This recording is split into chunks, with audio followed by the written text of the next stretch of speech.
Hello everyone, I'm Annie Gibbins and you're listening to Memoirs of Successful Women, the podcast where you get to hear candid conversations with fascinating women from around the globe who share aspects of their business and life journey, how they measure their success and what they have learnt along the way.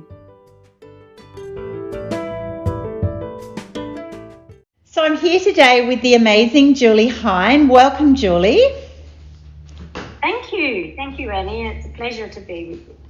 I'm really looking forward to hearing more about your career journey. How does a woman who's been in executive sort of roles for, her whole career, how do you end up becoming a style guru and being able to look after professional women's image, if you like? Where did that come from?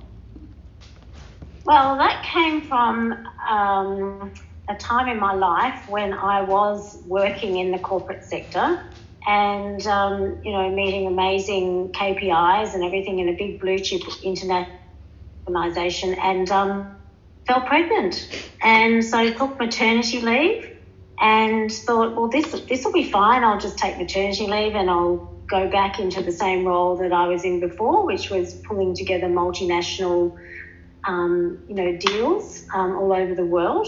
And no, that wasn't going to happen because the company had a huge management restructure during the time that I'd taken maternity leave. So when it was time for me to, contact them to say, hey, I'm ready to come back and do something of, in whatever capacity that is, the value that I had brought to the table during the time I was actually working there was long forgotten.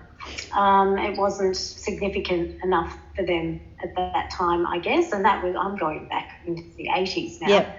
So I was left with this situation of, well, what do I do now? What am I going to do with my life? Because I was too driven, and this is when my entrepreneurial skills came out because I was raised in an entrepreneurial family, and so I thought, well, I'm just going to have to do something for myself. And I didn't want to be the sort of mother that was never there for her children. So I needed to try and do something that was going to allow me to work around that and still be able to fulfill my own needs from, an intelligence point of view, because I was qualified, I have a degree, I needed to do something with my life. It's interesting. So that's where it all started. So what degree did you do initially? Where did you start? Where did you think you were heading? Where had your career got to at that stage? Well, actually, I started off in hospitality. So I did a degree in hotel management and catering, and that's where I started. So I did start in hospitality, and I worked for some, pretty awesome hotel complexes, and then worked for the airlines briefly, and then went into the corporate sector. So I didn't know I was going to end up there. That was just, by default, and had some amazing training when I went into that organisation. It was really quite a wake-up call from having come from working for a government airline into the corporate sector, where you really had to, you had targets and you had KPIs and you had to reach certain levels, which was, I rose to the occasion because that's the way I'd been brought up, and I really relished, I succeeded well in that environment. So, but then that all fell apart, and I had to rethink everything. Okay, so when you had that moment, when you're sitting at home and you've got Bubby and you're like, oh my gosh, what's happened to the career that I thought I was going to have? It doesn't seem to be possible at this stage of my life, but I do feel like extremely capable. I'm a capable, confident woman. I can do many, many things. What made you? What process did you go through to try and work out where to next? What happened was I was fortunate to be sent to a private girls' school, and they had contacted me to come in and talk to the Year 10 girls on professional readiness. So that really was the turning point for me, because I did that and I really enjoyed it, and then they invited me to come in and do more with that whole career development program that they were putting in place. And then I spoke to a few other private girls' schools on this particular issue. And then I thought, well, what can I do with this? How can I do something with this? Because I was really enjoying being able to impart my knowledge onto the younger girls, because I never had that when I was going through school. There is no program in place that really prepares young women for going out into the workplace, and there still isn't, which is a shame. The curriculums are just so jam-packed. Anyway, so I started then doing, well, how can I move this forward? So I started putting it into makeup and skincare and grooming and helping them really look after themselves as women. And I get a little bit of that creativity from my mother, who is long since passed, but she had the creative flair. So I started putting some little workshops together around grooming and looking after yourself and presenting yourself appropriately for going in for job interviews and things like that. And it just grew from there. I thought, there must be something around this. There must be something that I'm doing which is a career that I can follow. So it was when actually Google was really just had come onto the scene. So I started doing some research and I came across image consulting as a profession. And I thought, wow, this is really interesting. So there were 2 trainers in Melbourne, which I investigated. One was a man, one was a woman. One was very corporate orientated. One was very, she used to be a palliative care nurse, so, had a lot of compassion and empathy, and she approached it from a totally different space. And I thought, you know what? I've done the corporate thing. And they chewed me up and spat me out. So I'm going to go with the other side. So I trained with Anne Rainton, who still runs the Australian Image Company, or Image Innovators as she calls it now. So that's how long I've been with Anne. And I trained with her as a consultant, and that's where the whole thing started. And then I joined the AICI, which is the Association of Image Consultants International. So it's an international organisation. And, went ahead and became accredited, and I've since got, and quite highly accredited within that organisation. So that's what started my whole journey. And so you're telling me that you've done lots of work in the not-for-profit sector as well as the corporate sector. When you talk about that work, who are your clients? What does your client look like? Oh, well, okay. And that's another story in itself, because, over the years I've worked with so many different people, but now most of my clients are actually senior executive women. So these are women that are extremely time poor. They're very, high profile women. Some of them not high profile, but extremely busy. So some of them might be members of the, AICD. They might be Telstra Business Women Award winners. They might sit on boards, lawyers, non-executive directors, partners of large firms, directors of large firms who are looking to elevate their, positioning and brands to climb the corporate ladder, because the whole gender, equality or gender gap thing is a really big issue at the moment. Mm-hmm. So appearance is one of those things that is often lacking from a lot of the professional development courses that they get put through, but it's a really important part of the whole equation. Tell me why you feel it's the missing link. There'll be people listening saying, I'm in this role because of my brains, because of my aptitude, because of my skills. Why is it important to have that appearance focus in your role? What advantages would someone have by working with you to improve their appearance or the way they see themselves? Well, Annie, I think everyone's heard of the saying, first impressions count. Yes. And never more importantly than for a woman who might be going through all of the issues women face when they get to a mature age. And most of these women have carved out some sort of career to get to a point where they hit a brick wall, or they're not getting any further, or they want to go on to paid board positions, and it's about being able to walk into a room whereby instantly whoever is greeting them feels extremely comfortable. They can see that they're capable, credible, confident, trustworthy, have all the qualities that they want to be able to go onto a board. So, and a lot of women often get to a point where, particularly in male-dominated environments, where they feel they're not being heard properly, they're not having that presence to be able to turn heads or to be able to have their message taken on in the way they want it taken on. So when you consider then all of the things that they have up their sleeve, so they've got the skills, they've got the experience, they've got the credentials, they've got everything that looks great on paper, but if it's not aligned to their actual personal brand, who it is they say they are in terms of how they present and what people see on a first impression, then that can often be the missing link to helping them get to where they want to go. So I often ask women, well, how do you think you're showing up on a scale of 1 to 10? And, often I'll get a 5 or a 7, or I said, so how much do you think it's worth to you to be showing up at the top end of the scale of 1 to 10? And they said, well, it's worth, $200,000 a year. Yeah.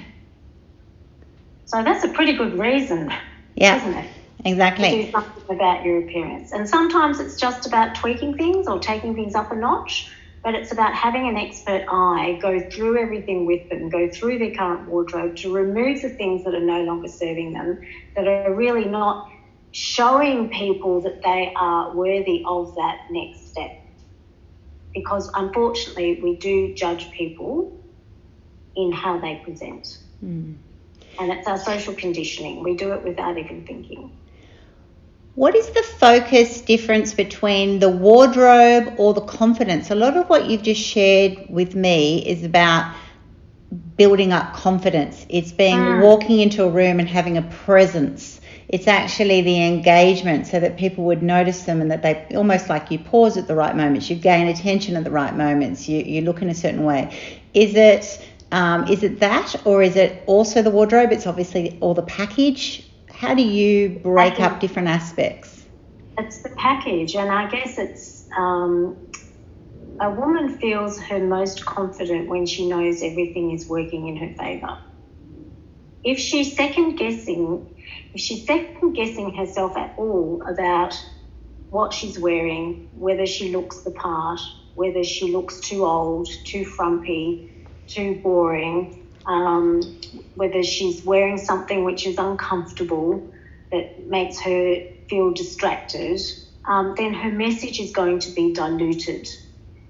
So when she knows that she is presenting the very best version of herself for whatever the situation is that she's going into, then she can go into that completely free of any inhibitions or question marks, and she can perform at her best and do her best work. Mm-hmm. So that's why women call on me to actually help them with their wardrobes, because it gives them confidence to know that they look fabulous, they're aligned to what it is they're supposed to be doing, and then they just go ahead and do what they've got to do. Do you find most women have those items in their wardrobes but don't know how to put them together, or do you actually go into someone's wardrobe and go, what you have bought for yourself doesn't represent who you believe you are? I've had both situations, Annie. A lot of women have their wardrobes have evolved by default, not by design. So they will have things in their wardrobe which are not representative of where they want to be and how they want to be perceived by other people. And then sometimes, yes, they'll have fabulous things in their wardrobe that they've only worn in one certain way. They haven't explored the full return on investment to what that garment will actually give them. So that's also what I do. We investigate, what have you got now? What can we use? What needs to be retired? What's serving you? What's not serving you? What's giving across the right message. And then we work all of that out and coordinate all of that. And that's where we find the gaps. That's why I say, well, okay, this is what we need based on what the information you've given me and where you want to go and what your goals are. And this is what I recommend. So that's when I go out and I actually put all of those different looks together for them and introduce them to things that they would never be able to find if they went out looking for themselves, because A, they don't know what it is they're looking for, and B, they wouldn't know where to find it. So how far does your service offering extend? Do you go out shopping for them, with them? Do you collaborate with other partners that you then say, this is what I'm looking for, do you have it? How does that all work? Look, all of the above, because I've been doing it for such a long time. I do have my tried and tested suppliers that I use, and that varies depending upon the individual and what her personal style is and what it is we're trying to achieve, and also what their budget is. Yeah. So, but I do, explain all of this to people, I guess, when they start working with me, that if they want to project a certain image and a specific look, then that may involve an investment. And so you can't come into something like this half-hearted or only prepared to go a certain way, because you'll only get that much of the result at the end of the day. You'll end up getting what you've always had. Sometimes, yeah. Do you find sometimes that you put ensembles together and the woman is just shocked or would never think of wearing such an outfit? Do you often surprise the customer almost of what you think they would look good in, but they would never consider themselves wearing? All the time, Annie. All the time? All the time. And what's that reaction like? What's happening underneath there? Oh, look, it's fear, it's anxiety, it's insecurity, it's lack of knowledge and understanding of body shape, what can work, what can't work. Where do the boundaries lie from an age perspective, from a level of appropriateness to themselves, the people they, mix with, and also the goals, how they want other people to perceive them. So all of this, and also personal colours is another big thing. Yes. So, I calculate all of this out for them. And I'll say, look, come on, we're going to play. So I'll bring things out and I'll say, let's try this. And they'll go, oh yeah, but I would never have gone there. And I'll say, that's okay, let's just play. Let's just see what I'll know what's going to work and what's not going to work. Yeah. But you have to get it on them, and you have to let them see themselves in the mirror.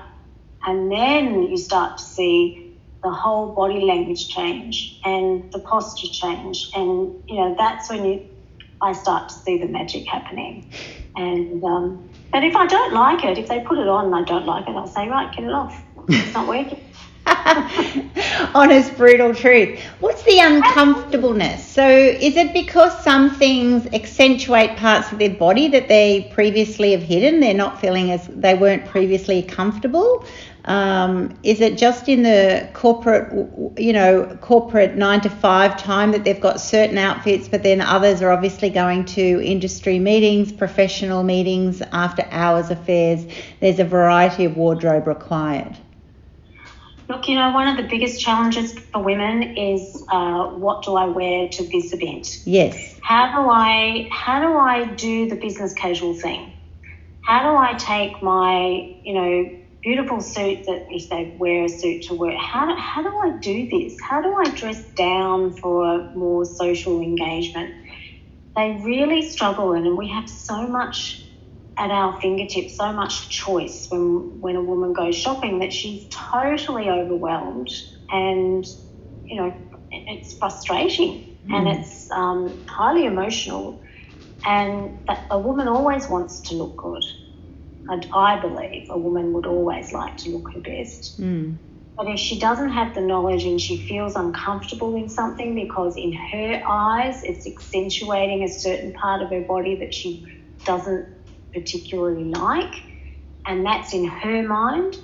So sometimes there's a whole re-education process that I have to take them through about what looks good and what doesn't look good and why. And it could be the stories they've been telling themselves for years and years and years, which could have gone back to when they were a little girl, about, oh, you can't wear that, it makes you look fat, or you can't wear that because you've got chunky legs, or you can't wear that because, you know, you've got no bust line, or whatever it is that they've been told over and over again, that they've implanted that in their head. So you have to show them why something looks good, why something doesn't look so good, and how to make the best of their assets as they are now, the shape they are now, the age they are now, the situation they're in now, and what it is they want to achieve. So sometimes it can be a huge emotional journey for a lot of women, because we're changing stories that they've been telling themselves for years and years and years. Yeah, it's rewriting a narrative that, you know, that's right. You're not that little girl in those words that were told to you that hurt. You know, you're now a completely different person, different stage of your life. You're a mature woman, and you have choices, and you know, it's about recognising and celebrating who they are now, and that they are worthy of investing in themselves, and they're worthy of defining who they are now. Right? They might have been a mother, or still are a mother. They might be still raising children. They might have aging parents. They might be doing a whole lot of other things behind the scenes. But, you know, they are essentially still an individual and a woman who deserves to be able to be noticed. Describe for me and the listeners, what does a woman say after she's had this transformation experience with you? You've been working with her, she's sort of a client who's sort of had the works. What do you notice about her? How does she communicate the change? I've had women tell me that it's been life-changing. Yeah. I've had women tell me that they have reignited a passion for, you know, clothes and getting dressed. I've had women tell me it's re-energised their romantic lives, you know, their relationships. Aside from the obvious benefits of helping them get the positions that they're seeking when we're talking about the business side or their professional lives. So there's a whole lot of reasons as to why women do this, and usually it comes from within. You know, there's a sixth sense that something's not quite right, and they could be doing this a lot better. And as long as they can give themselves permission to A, find the time, B, challenge themselves to accept change and go through the process, you know, with the guidance that I offer them, then they will come out on the other side with, you know, huge results. And I've not had a client yet who hasn't been extremely grateful for the process. They might have a few little hurdles and struggles along the way, you know, within themselves, but usually the results are outstanding. Fantastic. Well, there's a lot of mindset and a lot of psychology involved in all of this transformational process. I can definitely hear, which wouldn't be easy, and it's quite a journey. I'm assuming people come in just thinking, I've just got to get my wardrobe sorted, and and then suddenly it's a whole life transformation experience. It's like, well, I wasn't expecting that. You should say that, actually, because I do have one client that said, and here I was thinking I was just going to do a 2-hour shop at Westfields. You know, and she was one of my most amazing transformations, actually, who'd gone through quite a hard time with her own health and relationship and business, and she's come back now, and she's now speaking on the international circuit and doing amazing things, and it's a joy to see her the way she is now. But yeah, it is interesting how some women view it. They don't understand that there's a whole lot behind what we do as professional image consultants, you know, who are trained, like I am. We do go into a lot of the psychology. It's not just about appearance. We also go into, you know, body language and language in general, and the whole thing about online presence and face-to-face presence. You know, there's two different areas here now that we have to deal with, because online business is so prevalent now. People are doing it all the time, just like we are. So how you speak, how you communicate, how you get your message across through a camera lens is also equally as important as how you present face-to-face and in person. So true. So do you do media training as well? Is that? Yes, we even go into media training. Any form of communication, where, yes, your image is so important, or your branding is so important. So social media presence, online presence, media presence, boardroom presence, interviewing for new roles. There's it could be within a company, there might be an executive team that needs to be taken up a notch in terms of their presentation, because leadership starts from the top, right, within organisations. So if you've got a leadership team which is not presenting very well, then that doesn't send a very good message down the ranks to people that are coming through. So sometimes, there might be a directive to go and actually work with key executives to actually help them with their image and their appearance, so that it sets a really good model for middle management coming up through behind them. Why do you think men don't need this service? Why do men get it so easy? I didn't say men don't need the service. You do have lots of male clients? I don't actually have lots of male clients, funny you should say that, but men do seek out this service. There are consultants out there that specifically work with men. Yeah. I think when you're in this industry, you develop a flair to work with a certain niche. And whilst I've worked with lots of different clientele, my niche now is this more mature woman who is going through life's challenges at that point in time. And I think it's because I am also of the same age bracket. I also have gone through that whole process of, single mother, putting children through school, always being there for them, losing my mother 10 years ago. I've just lost my father last year, but went through that whole process of aged care and, all of that, which is just awful. But we have these things happen to us because that's life.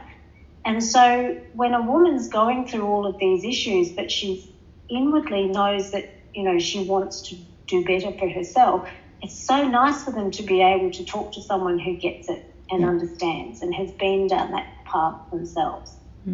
So I think that's why I relate very, very well to that group of women who are wanting still to do amazing things in their careers and their lives, but they need help in this particular area of their life, which they're not great at, and that's okay, because you can't be great at everything. Exactly, and it's your perfect niche. That's what I'm hearing. I'm hearing this is a perfect.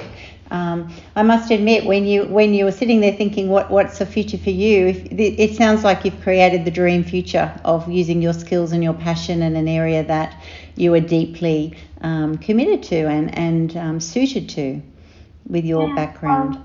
It's very humbling, Annie, when you're working with a woman and because they're very vulnerable. When you've got them down to their next to nothings and you're addressing them, they're very vulnerable, and it's really humbling when you hear the stories that I hear as to how they've got to where they've got and the struggles that they're facing outside of their professional careers. But and so this becomes even more important for them for so many different reasons. And I totally respect the fact that they've actually made that choice to invest in themselves as an individual and as a woman as well, because there are so many women, sadly, out there who cannot get over that hurdle of recognising that they are worth it. Yes, it is very sad. And as soon as they do, oh my gosh, amazing freedom happens, amazing opportunities happen. They're just all there. They just need to back themselves and believe it. But it is harder than you would think for many people. So well done for unlocking that for so many. So if you look back now on your career, how do you measure the success that you've had? What does success look like to you?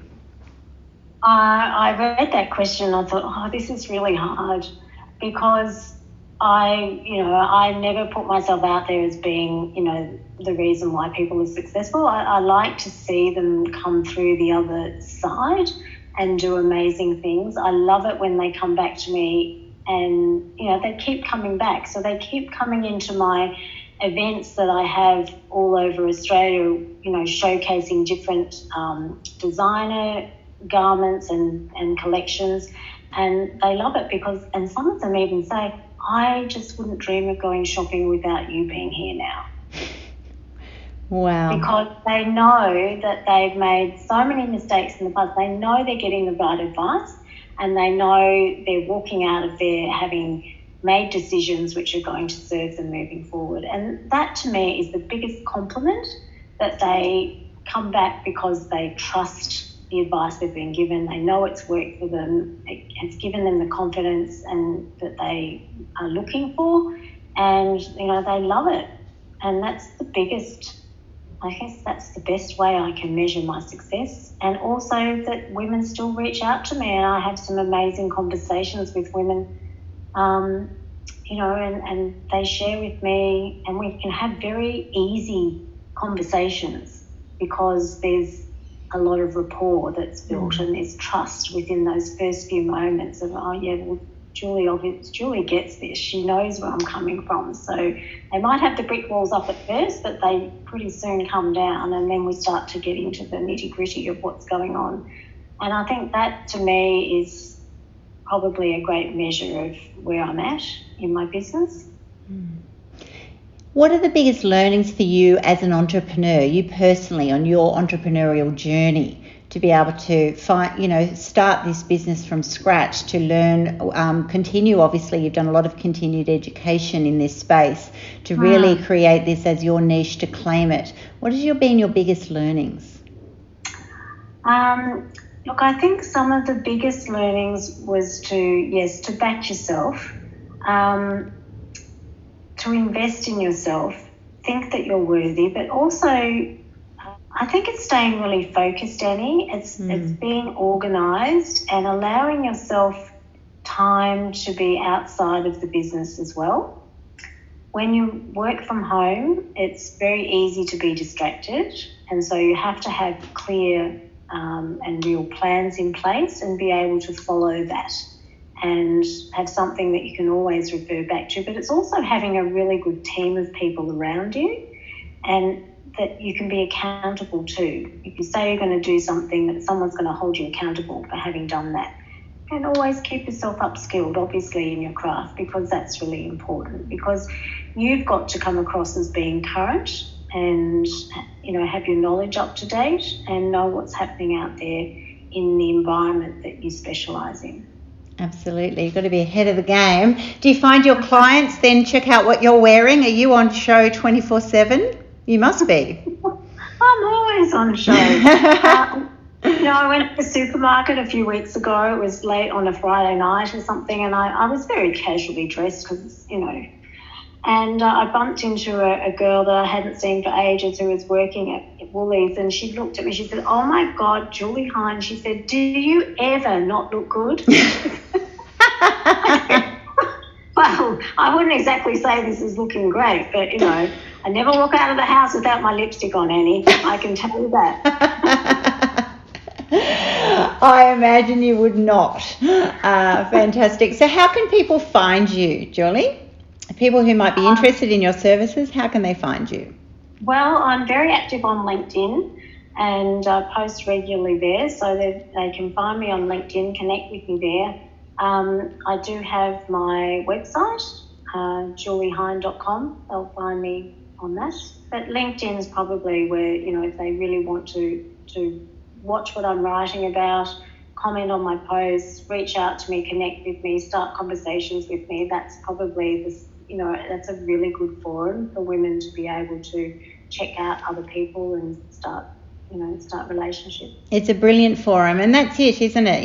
It's like the consistency of brand, which what you've been referring to in this interview of, people will check out your website, check out your social, check out how you comment on LinkedIn. Many people have a multiple touch points and look at people from all angles before they choose to commit in business these days, and therefore the consistency in being in that space and being true to what you're trying to achieve and knowing, being an expert in that field is definitely going to put you in good stead, and it has, and it's definitely resulted in a lot of success for you. Wow. Well, I thank you so much for your time. I've certainly learnt a lot, and I found it very interesting, and certainly being a stylist is a lot broader than I had previously imagined. So I'm definitely... Well, it is. I think, we're not just personal, someone that's got the training that I've got, it's not just about personal shopping, because you can go into a department store and seek out a personal shopper and they'll take you through, what they've currently got in store, but they don't have the training, in-depth training that we have,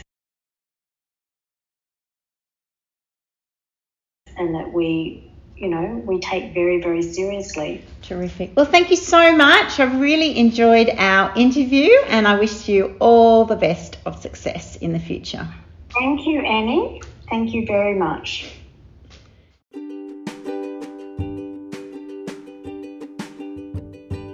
Thanks so much for listening to this episode of Memoirs of Successful Women. You can find me at anniegibbins.com, where you can download my free resources, get connected on social, and check out my online magic transformation program. If you love this show, feel free to subscribe to future episodes, and of course, share it with your friends. I'll see you again soon, and until then, happy podcasting.